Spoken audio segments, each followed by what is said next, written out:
E primăvara pe pământ și totul reînvie. Copaci și flori au înflorit de dragul tău, femeie. Cocorii zboară în stol, venind cu mărțișorii. Vestesc că-i martie în jur, pe aripi aduc dor.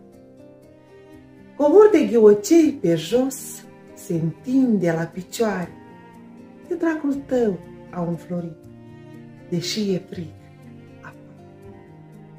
Și îngerii din cer privesc și te slăvesc, femeie. Atâtea greutăți tu duci în inimă, durere.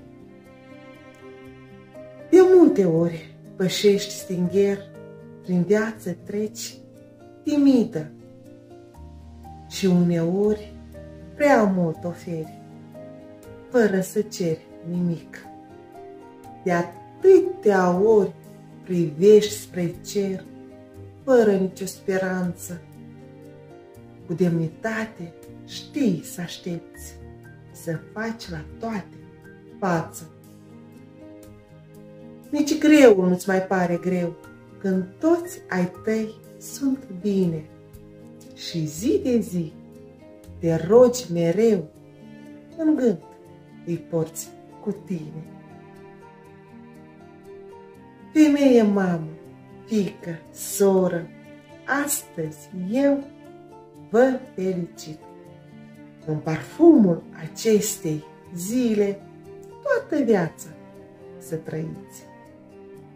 E primăvara pe pământ și totul reînvie.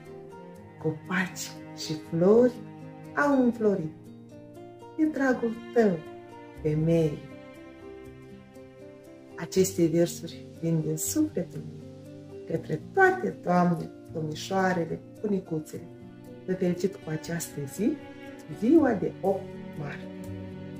Vă doresc să fiți iubite, respectate, apreciate de cei dragi sufletele voastre.